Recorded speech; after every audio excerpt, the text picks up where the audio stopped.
Natürlich möchten wir alle gemocht werden.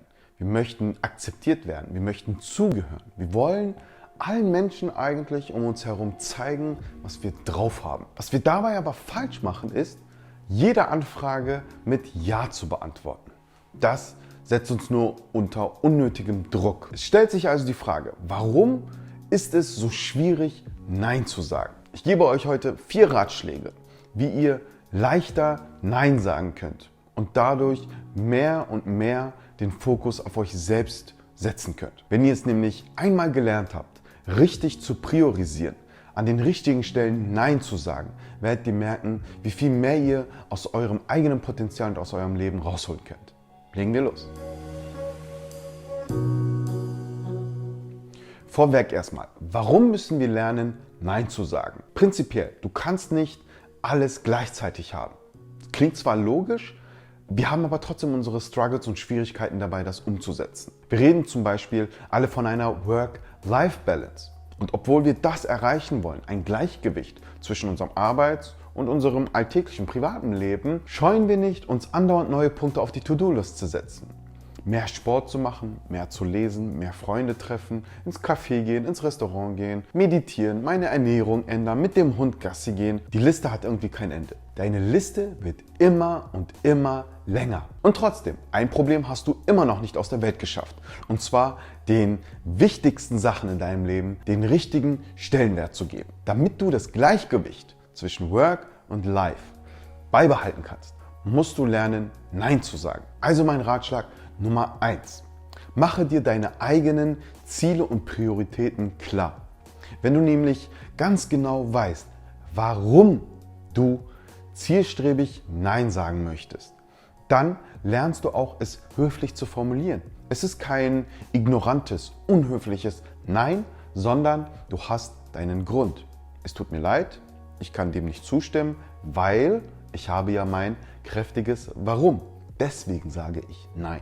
Wenn du deinem Gegenüber nicht klarstellst, warum du Nein sagst und dadurch selber gezwungen bist, immer Ja zu sein, bist du nicht mehr selbstbestimmt. Du wirst nur noch zu einem Spielball von anderen. Zweitens, sei dir bewusst, dass ein Ja zu einer Sache eigentlich auch immer ein Nein zu einer anderen Sache ist. Wenn du dich in diesem Augenblick entscheidest, dieses Video dir anzuschauen, ist das ein Ja zu diesem Video und gleichzeitig ein Nein zu Buchlesen, zu einer Netflix-Serie, Freunde treffen oder ein anderes Video anzuschauen. Vergiss nicht, immer wenn du Ja sagst, sagst du zu anderen Dingen eigentlich Nein. Du solltest aber selbstbestimmt und selber die Entscheidung treffen, zu was du Nein sagen möchtest. Denn mit einem ungewollten Ja sagst du so oder so auch zu anderen Sachen Nein. Drittens, sorge für einen Puffer zwischen Anfrage und Reaktion. Eine spontane Slack-Anfrage von Kollegen, der Chef hat noch einen Notauftrag für dich, muss sofort erledigt werden? Halt, wenn du auf alle aufgedrängten Aufgaben sofort reagierst, gibst du deine eigene Unabhängigkeit auf. Wie gesagt, du wirst zum Spielball anderer. Und seien wir mal ehrlich, gucken wir uns diese Notaufgaben doch mal an.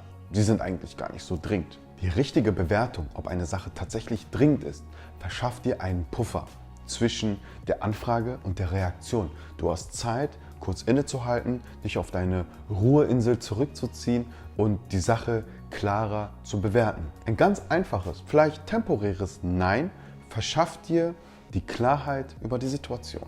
4. Ratschlag, mach dir eine No-List. Das ist eine ganz persönliche Liste. Da kommen alle Dinge drauf, die du nicht mehr machen möchtest. Nicht nur Dinge, die du nicht tust, sondern auch Dinge, die du nicht mehr tun möchtest. Es ist quasi sowohl eine aktuelle Analyse der Sachen, die du nicht mehr tust, als auch eine Art Wunschliste der Sachen, die du nicht mehr tun möchtest. Kategorisiere diese Liste nach verhandelbaren und nicht verhandelbaren Sachen. Schätze ein, welche Sachen dir zu viel Energie rauben und wo du mal einen Gang runterschalten möchtest. Achtet aber darauf, dass ihr mit der Zeit nicht zu einem Neinsager werdet. Ein Ja-Sager ist in der Regel optimistischer, lebensfreudiger. Ihr habt natürlich mehr vom Leben, wenn ihr zu den meisten Potenzialen auch Ja sagt. Dann könnt ihr natürlich mehr rausschöpfen. Nicht zu allem Nein sagen, um euch selbst zu schützen. Aber, wie gesagt, haltet Listen, priorisiert und versucht euer Work-Life-Balance auch beizubehalten. Mein abschließendes Motto für euch: Stop adding, start deleting.